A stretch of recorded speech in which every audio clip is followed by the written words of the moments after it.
passe maintenant au professeur Abdelkarim. Non. Abdelkarim, et ben, je te laisse la parole. Tfadal.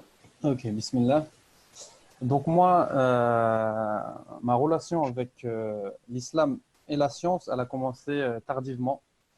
Donc moi, c'est vers l'âge de 18-19 ans que je me suis mis à pratiquer.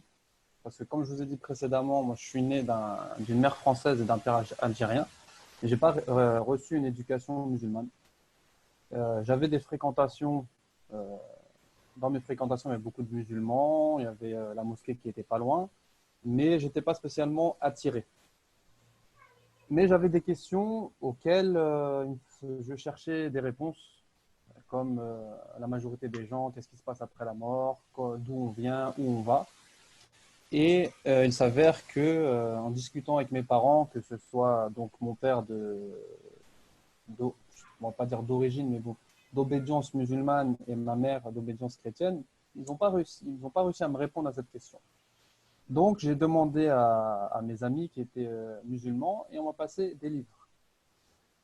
Et j'ai commencé à lire. Moi, depuis tout petit, je lis beaucoup, j'aime bien lire. Et on m'a passé un livre qui s'appelle La vie après la mort. Je ne sais plus de qui il est. C'est le premier livre que j'ai lu et ça m'a marqué, ça m'a touché.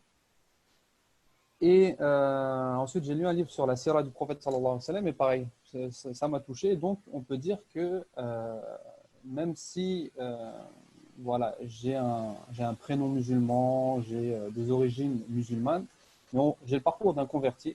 Et donc, on peut dire que je me suis converti ça devait être à l'âge 17, entre 17 et 19 ans. Et en même temps, donc, j'étais à l'université. Donc, c'était plutôt vers 18-19 ans. J'étais à l'université. Moi, j'ai toujours voulu être prof de sport. Et donc, j'ai toujours voulu, en fait, acquérir de la connaissance pour l'enseigner. Et comme j'aimais bien le sport, je me suis dit, ben, on va faire ça dans le domaine du sport.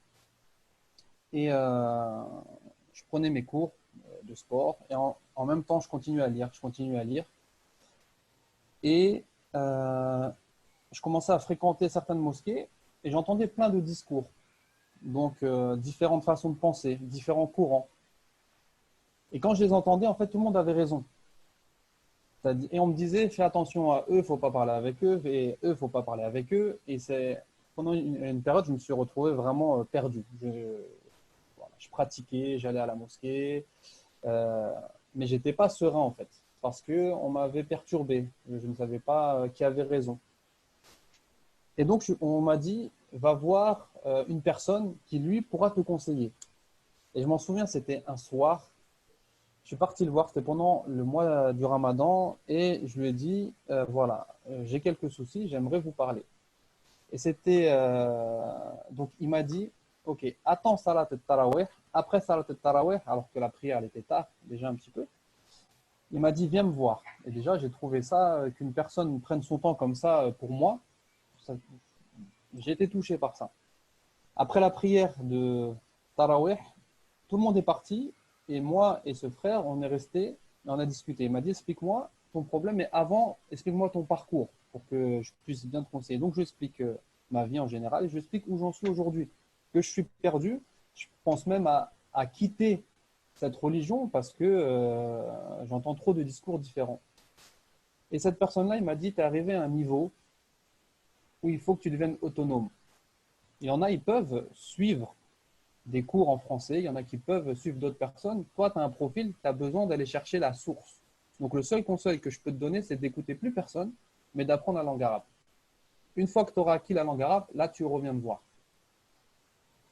Et cette phrase-là, donc, elle m'a touché.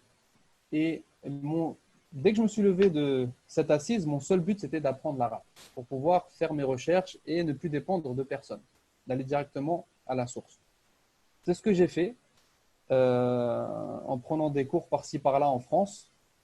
Et ensuite, comme les cours, voilà, en France, je m'arrêtais toujours au même endroit, au même niveau, parce que les classes tout le temps elles s'éparpillaient. J'ai décidé, après avoir fini ma licence universitaire, parce que j'en parlais avec mes parents, que je voulais apprendre plus sur la religion et que je voulais donc partir étudier à l'étranger. Mes parents m'ont demandé tout simplement de finir le projet que j'avais entamé, c'est-à-dire d'obtenir ma licence en fac de sport, et ensuite de faire ce que je veux. Donc c'est ce que j'ai fait, et ensuite j'ai pris la décision de partir pour pouvoir acquérir en premier la langue arabe et ensuite les sciences religieuses. Donc vraiment, la cause qui m'a poussé à étudier, c'est de devenir autonome dans ma recherche et pour avoir accès aux sources. Et c'est vraiment cette période de trouble où je ne savais plus où j'en étais par rapport à ma religion, qu'est-ce qui était vrai, qu'est-ce qui était faux, qui m'a vraiment poussé à devenir étudiant en sciences religieuses.